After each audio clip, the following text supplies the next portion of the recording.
So wait, what was the last thing we were talking about before the stream We I were got have going cut over off? no episode idea. 1. Yeah, yeah. Oh, But what were oh we yeah, we were saying starting to about talk about episode Yuri, 1? I think. If any of you are still on the old stream, can you tell the people in the chat there to come to the new stream? Chat disabled for this stream. So no.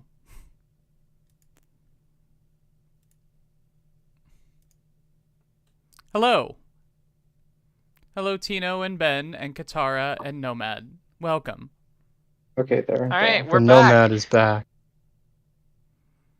Talking about what makes Yuri hot. Probably the two girls. Heyo.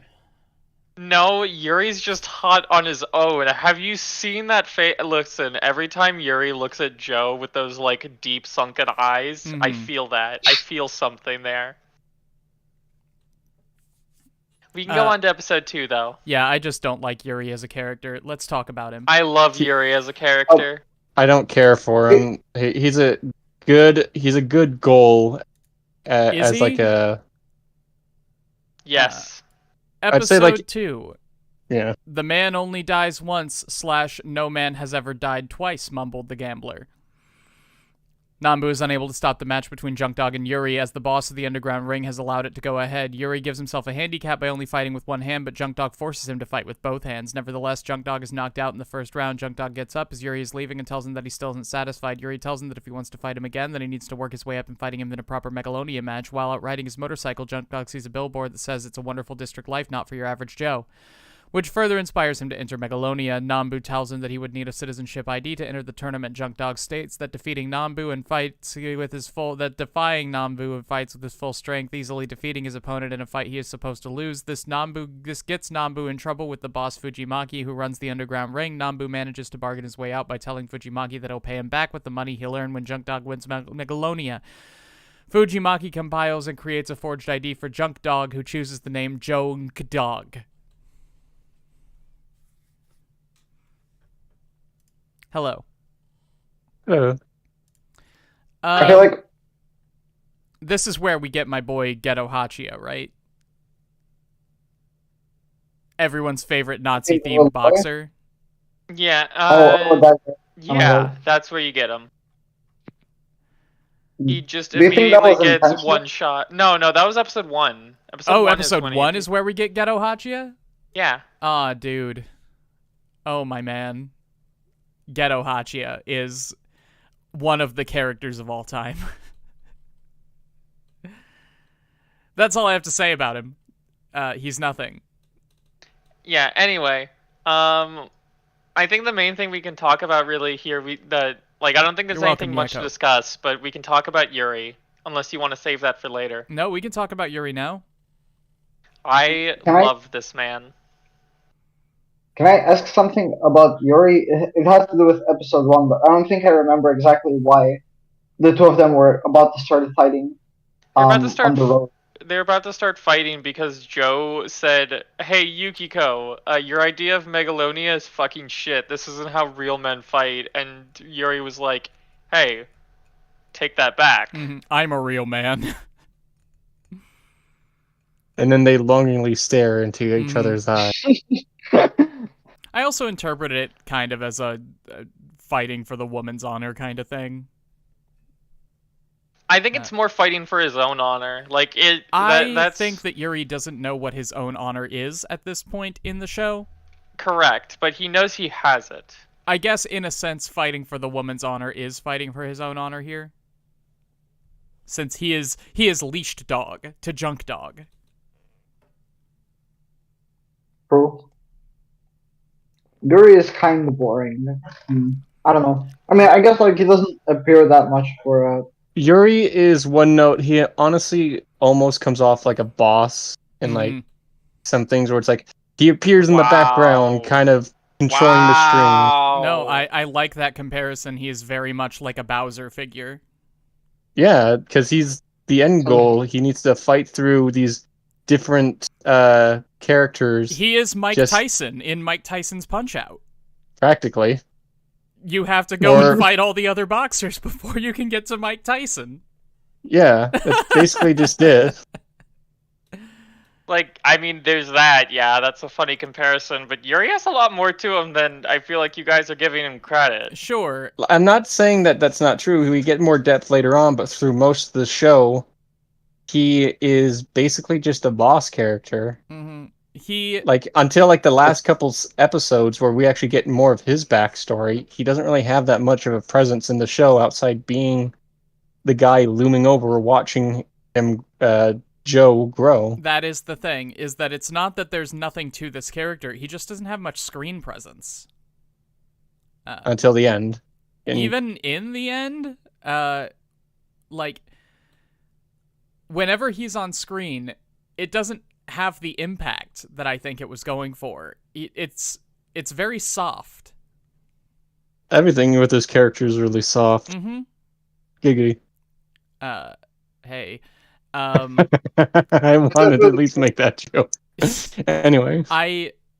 And that might be on purpose. Like, maybe the thing is because he is being controlled to such a degree by Yukiko, he doesn't have the bite that the junk dog has. But That's like, you what look I was literally going to say that, like, Joe Sure. gets a taste of that. That's why I mentioned he's kind of fighting for his own honor. Mm-hmm. Because at that point, like, Joe gets that sense of like, oh, this is the person I'm destined to fight. Mm-hmm. This is the person I want to fight more than anything in the world. But I do not. The hierarchy of needs has been supplanted. Do not need food and water. Need fight now. Need fight. In a sense, this story is a lot like that O. Henry fable of the guy, the miner who says, "I can cut a hole through a mountain faster than your damn machine." Do we all know that one? Yes. Yes. No, never heard of it before. Yeah, I'm sorry but, about like, that. It's an American the thing. whole idea of like Yuri is that he is like trying to figure out why exactly he's so intent on fighting Joe. He's trying to learn about himself too. Mm-hmm. He doesn't know why he wants to fight him, and I can see that's probably why you guys are saying like he doesn't have much of a presence, because he's trying to learn about himself. Mm-hmm. But that also goes back to what I was saying earlier about how the show's narrative exists in service of its themes instead of the other way around. Because I feel like the narrative is being sacrificed here so that we can have these foil characters instead of having foil characters because it enhances the narrative. I feel like that's the thing, though. I think we're just kind of split on whether or not that's a good or bad thing. Sure. I don't think that's a bad thing, and I think that's kind of like a fundamental difference between our worldviews or I'm our saying taste. that you don't have to choose one. You, like, just because it's the first thing that comes to mind, let's talk about My Hero Academia for a second. You have the same kind of foil characters there. You can look at Deku and Bakugo, or you can look at Deku and Shigaraki. You have people whose goals are fundamentally opposed, whose upbringings are completely different, and who want to punch each other very badly. But every character there has their own presence on screen. Every character brings something to every scene that they're in, and they don't only exist in service of some other character's growth, or to mirror some other character's worldview. Which is why the narrative can progress in the way that it does, without sacrificing the theming that it's trying to get across. You can have all the same stuff without feeling like an essay. I don't know. I never found it as an essay, and to be fair, I also never really got much out of Deku and Bakugo's relationship at all. I thought they were kind of boring as like sure, like I said, just foils to each the other. first thing that came to mind, but you know that there are other examples I could use. I'll look them up if you need me to. Naruto and Sasuke would be another one, I guess. Yeah, but they're even worse. That's true. And they're also a different dynamic. True. Since people are confused about the Fable story, there's this American story about this guy who is a miner in a small town, and he digs holes, and he's known for being just the super awesome hole digger, best in the nation. When, I don't know, fucking Henry Ford or Rockefeller comes by, they're like, I've got this new hole digging machine. It's gonna dig a whole tunnel through this mountain for the railroad to come by. And Hole Digger Man is like, no machine's gonna replace a human being. I'm gonna have a contest with you where I'm gonna dig a hole through this mountain faster than your machine. And so they have the contest, and the guy wins, and he dies at the end. Because he dug a hole through a mountain faster than a hole digging machine, so he ran his heart out and died.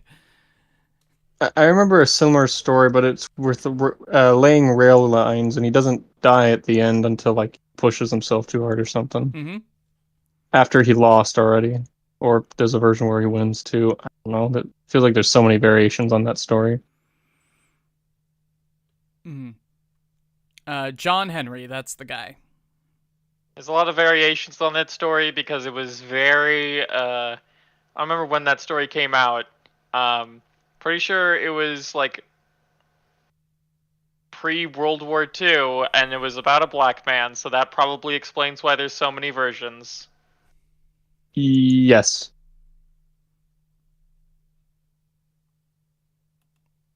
Well, point is, that's what that's what Joe reminds me of. He reminds me of John Henry.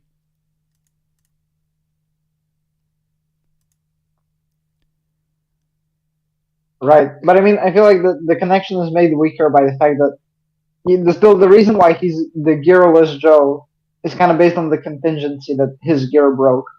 Sure. If it didn't, then he would have been Gearful Joe. He would have been Shitty Gear Joe. He always said too, like he doesn't feel comfortable wearing gear. I guess I forgot that. Yeah, I don't remember him saying that. Neither do I. Mm-hmm. I remember him saying something about it. Yeah, I mean, you might be thinking about the whole idea, the whole conceit that gear slows you down. Mm-hmm. Because it has to read your movement first and then follow you.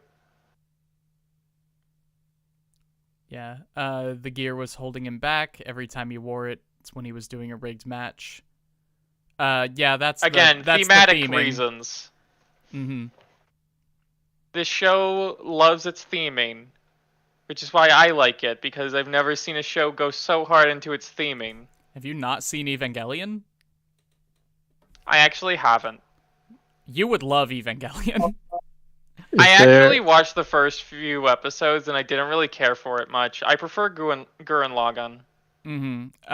Gurren Lagann is, not to go too heavy into it, but it's like anti-Evangelion in basically every way, while still going super hard on its themes. Yeah, I feel like I wouldn't like Evangelion because it's... Again, we're getting off topic. Mm. Let's get back to boxing. So episode 2, so what happens again that we have still to talk about? Nothing much. The fight with Yuri versus Joe is pretty fun. It's just Joe proving to Yuri that he can actually, like, potentially fight on his level. Mm-hmm. Yeah. There isn't a whole... because this show is so focused on theming, there isn't a whole lot of meat to discuss when it comes to actual plot synopsis. Yeah. It's more a discussion of the theming. Mm-hmm. The fights, for the most part, I want to say that they're fun to watch. I really do. They're all right. They don't have any like solid fight choreography. There's never like a long shot showing you the boxer's movements, because it wants to focus on these fights being a discussion between two boxers. Mm-hmm. Especially with how often Joe winds up just letting himself get hit for a very long time.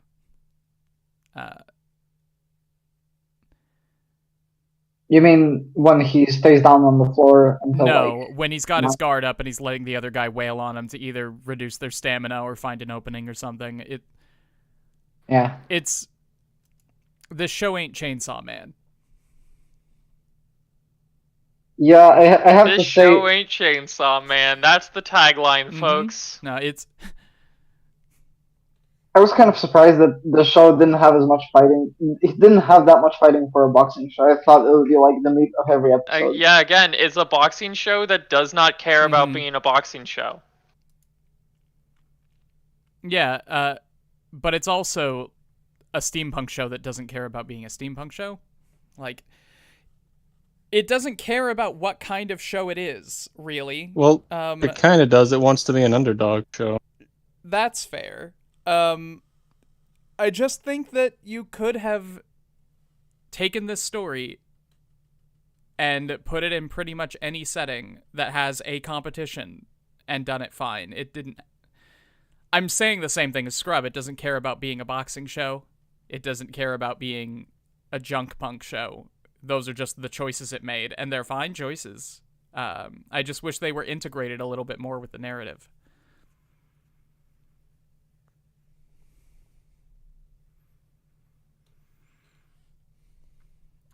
Episode 3? Episode 3. Episode 3, Gear is dead / you're just crying sour grapes, machines don't breathe to begin with. Nanbu enters Joe into the Megalobox rankings, which starts him at the very bottom in 257th place. He plans to have Joe fight the toughest opponents that the rankings will allow so that he can move up to the top bracket in as little as 5 fights. As the two visit Goskino factory to get better gear, they notice the shopkeeper has a Shirato Group composite titanium prototype gear in the back room. A boy named Sachio and his friends enter with a bag of stolen cameras, which they exchange for red candy, a type of drug. What? Sachio... What? Yeah, what? Sachio realizes there isn't enough red candy for him and attacks the shopkeeper, who pulls a knife on the child. Joe intervenes but gets thrown out by Potemkin Higashi, who, despite his name... I can't believe they stole Guilty Gear. A former Megaloboxer, Nambu plans to have Joe fight the 185th ranked Megaloboxer Shark Samejima, and the two begin their training. Sachio interrupts their training and asks them to take him to Megalonia. When they refuse, he breaks Gosinko and steals the prototype but gets caught. Joe, Nanbu, and the other kids go to rescue him. Joe tries to fight Higashi while wearing the prototype, but it breaks apart, but surprisingly he's able to defeat him without it. Joe and Nanbu decide to take Sachio with him. I think that this is the best episode of the show. It's alright. It's pretty good. In terms of setting everything up, the narrative flowing logically, the characters having chances to shine, not getting bogged down in its own pretentiousness, and just downright cool moments, this episode really shines for me. This could have been a chess punk show. Megalo chess boxing. Why did you guys seem so confused when they talked about the red candy? Being a drug? Because they say it's a drug, and that's never explicitly said in the show. Like the show It's just pretty says heavily it's implied it's a drug. I didn't get it. what? What implies that it's a drug? I mean, They're Kids only are like getting one candy. Yeah, They- they're poor I children. mean, Their how they're- faces Their faces gonna were rot their brain. their Sure. faces were a bit extreme if you actually go back to watch it. No, a that's little fair. bit. Like, But I do agree to some extent. Like it's not like it would have been interesting if like red candy was something that existed throughout all the episodes, like something they I mentioned. mean, that would take away from the boxing, though. yes, it would in the show that cares so much about the boxing, as you've Well, said. I mean, you could also Yeah, because the boxing is what relays the theme. They don't call it Megalo red candy. Exactly. Yeah, like, no, like I said, the world building doesn't matter in this show at all. So it's fine that they don't spend any time on that. I just didn't catch it, so it was surprising. Yeah, I interpreted it Is as an drugs. anti-sugar PSA. yeah. Sugar is addictive. See, If we're kids. that's another thing that I should point out, is that I didn't like this show. I don't know if you noticed, but that when you do not like something and you aren't enjoying it, you aren't going to pay attention the same way that you do when you do like something. So you're going to miss shit, which means you aren't going to appreciate it on its own merits as much as you should, which is my bad as an analyst. But that's just human flaw, you know?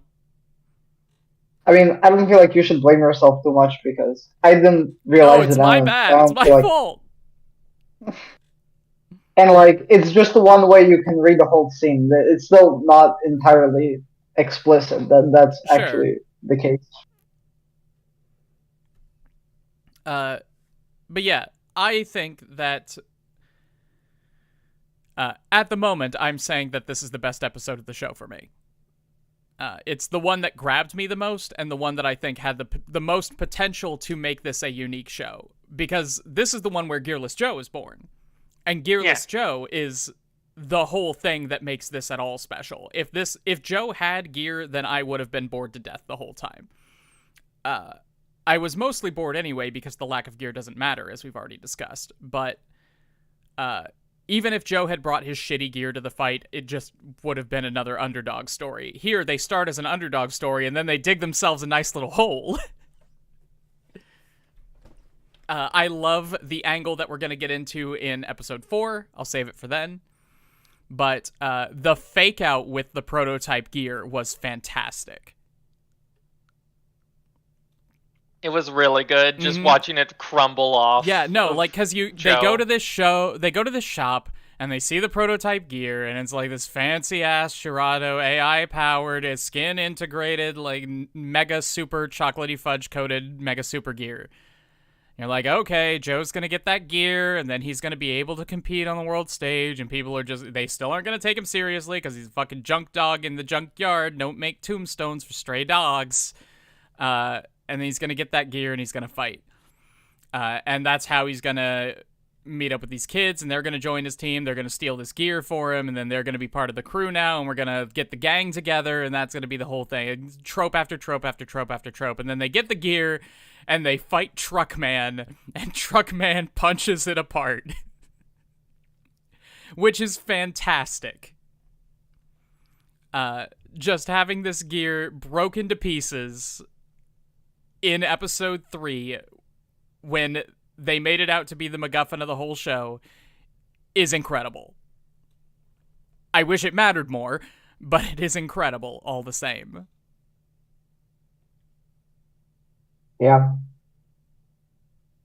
And they set it up perfectly, too. It's not something that, at least not something that I saw coming. I don't want to speak for any of you. But they played all the beats that you expect them to play. It all works out pretty much exactly the way you expect it to work out from a show like this, and then at the end, it just does not work. Gotta pick up my prescription, guys. Yeah, in the end, it literally all falls apart, which is great. I mean, to be honest, I wasn't really expecting them to steal it because, I don't know, it would just be very obvious that they took it. Yeah, like, I don't know what they expected to gain from stealing it, except insofar as the shop that had it stole it to begin with. Like, they didn't steal it, but they weren't supposed to have it. Yeah, I guess that's true. Like, they what's the shop really gonna do? Go to the cops? But at the same time, if Joe did have this gear and he went to Megalonia, Megalonia is run by the Shirato group, the people it was stolen from. What did he expect to happen? Yeah. Well, I guess that brings up another question, whether individual gears have ID that can be, like, scanned and... I would don't imagine think they that have a serial number. One. I don't think that matters for this one. This is a prototype that was never put on the market. If they have it, then the Shirato group knows that they are not supposed to have it. True. But yeah, I'm also sure that there are serial numbers, just for the sake of it. Anyway, this episode is incredible. I also like... Yeah, I don't really have anything else to say. It's just good. I also like... I don't know why this stuck with me so much, but I liked Nanbu going in to register Joe and just seeing those lines upon line, the really long line of registry machines with nobody at them. It was a really good visual just to see him putting Joe into the tournament when he is the only person at these machines. Like, oh yeah, they really are coming in this at the very last moment, aren't they? Yeah. Mm-hmm.